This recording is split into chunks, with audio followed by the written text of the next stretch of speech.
जी।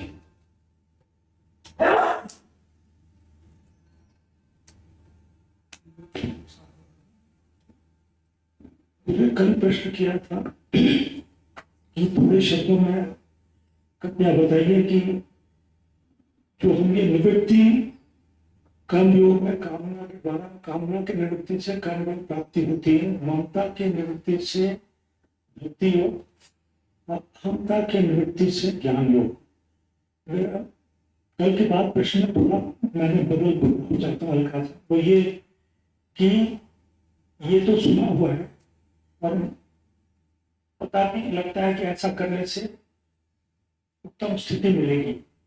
इसके सूक्ष्मता, यदि हम कामना को अपने ऊपर इसको अप्लाई करें, छोड़ना शुरू करें, सूक्ष्मता से कैसे हमारे की शुद्धि होगी, कैसे रागद्वेष कम होंगे, और कैसे एकाग्रता है कि इन तीनों के द्वारा कामना निवृत्ति, ममता निवृत्ति, अहंता निवृत्ति। ये बराबर आपके प्रश्न को कुछ और लोग लेकर बैठे हुए थे।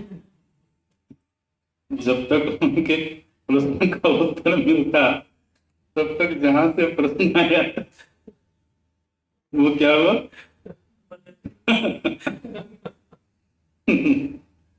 नहीं, प्रश्न नहीं बदला है, ठीक है। प्रश्न ये है कि कर्मयोग से वासना की निवृत्ति, भक्ति से ममता की निवृत्ति और ज्ञान से अहंता की निवृत्ति यदि होती है तो हमारे भीतर क्या बदलाव होगा? ठीक है, तो अच्छा प्रश्न है।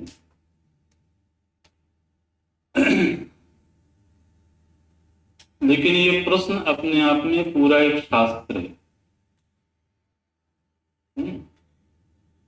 तो आपने उसमें जोड़ दिया था कि संक्षेप में आप समझाइए, तो संक्षेप में ही उसको बताना पड़ेगा। पहली बात ये ध्यान में ले लें कि कर्म योग और भक्ति योग, इन दोनों ही योगों में बहुत ज्यादा अंतर नहीं है। ठीक,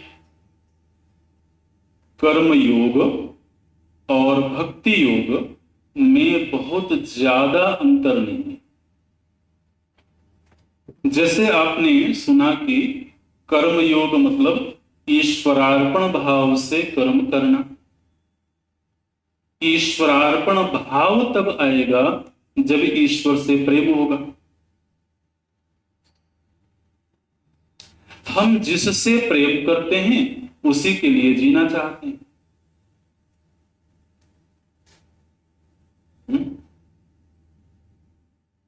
हम जी किसी और के लिए रहे और प्रेम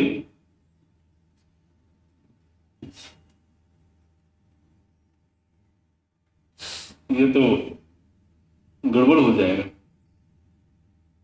तो कर्म योग मतलब किसी के लिए कर्म करना, और भक्ति योग माने किसी से प्रेम करना। तो जब तक प्रेम और कर्म का साहचर्य नहीं होगा तब तक इनमें से दोनों ही अधूरे हैं। जिससे हम प्रेम कर रहे हैं उसके लिए हम कुछ कर नहीं रहे हैं, और जिसके लिए हम कुछ कर रहे हैं उससे प्रेम नहीं कर रहे हैं। तो यदि आप कहो कर्म योग भिन्न चीज है और भक्ति योग भिन्न चीज है, तो असल में दोनों ही एक दूसरे के पूरक। कर्मयोग के लिए हमने पिछली कक्षा में बोला था सेवा, और भक्ति योग के लिए हमने बोला था प्रेम। तो सेवा और प्रेम दोनों साथ साथ चलेंगे। बोले मैं तुमसे प्रेम तो बहुत करता हूं लेकिन तुम्हारे लिए वक्त नहीं है। और जिसको हम वक्त दिए जा रहे हैं उसको कहते हैं कि तुमसे प्रेम नहीं करता मैं। योग का अर्थ है जुड़ जाना। तो कर्म भी प्रभु जी से जुड़ जाए और प्रेम भी प्रभु जी से जुड़ जाए, तो फिर ये दो अलग कैसे रहेंगे? ठीक है। अब इसमें जो कहीं भेद का धरातल है, वो भेद का धरातल ये है कि कोई कोई होता है जो सेवा में ज्यादा रुचि रखता है, और कोई कोई ऐसा होता है जो याद में रहना ज्यादा पसंद करता है। ऐसी दीवानगी हो गई उसकी कि अब उसको कुछ करने में भी बहुत अच्छा नहीं लग रहा है, बस वो दिन रात उसी की याद में पड़ा रहना चाहता। कुछ हो जाए तो भी ठीक है, ना हो जाए तो भी ठीक। तो जो प्रेम के उस गहराई में पहुंच गया, उसको कह दिया जाएगा ये भक्ति योगी है। जो अभी उस स्थिति में नहीं पहुंचा है, वो सेवा के जरिए वहां जा रहा है, उसको कह दिया जाएगा ये कर्मयोग। तो उच्चतम स्थिति में थोड़ा भेद दिखाई देता है।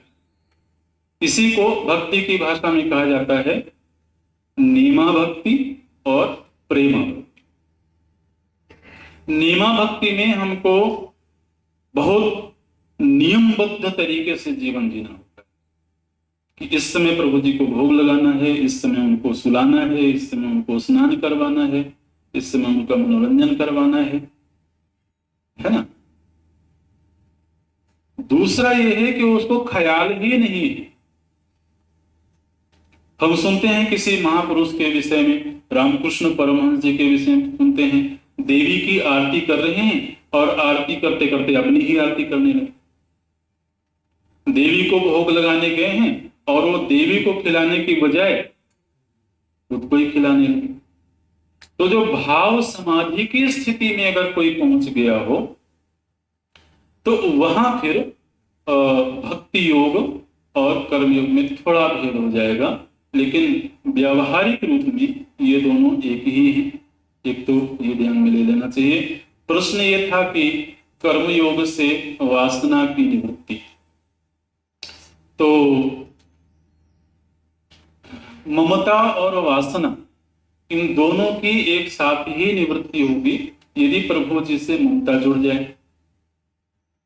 वासना जब हम बोलते हैं तो हमको ऐसा लगता है कि ये संसार की बात। भगवत वासना भी तो हो सकती है।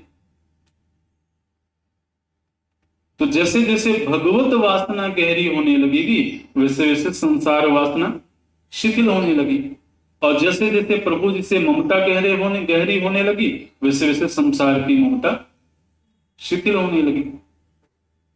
तो वासना का शैथिल्य भगवत वासना से और ममता का शैथिल्य भगवत ममता से,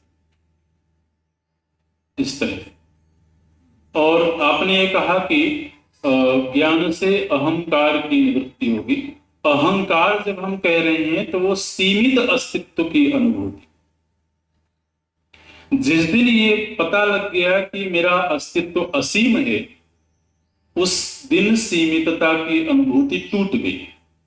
सीमितता की अनुभूति का टूट जाना ही अहम का नष्ट हो जाना है। ठीक है। अब इसके साथ जो प्रश्न जुड़ गया था कि उससे हमारे भीतर क्या कुछ घटेगा, तो भीतर एक ही चीज घटेगी और वो है आनंद। क्योंकि सांसारिक वासना भी आनंद में रुकावट है, सांसारिक ममता भी आनंद में रुकावट है, और अहंकार भी आनंद में रुकावट है। इन तीनों की सिद्धि का मतलब है आनंद का उत्कर्ष। ठीक है जी।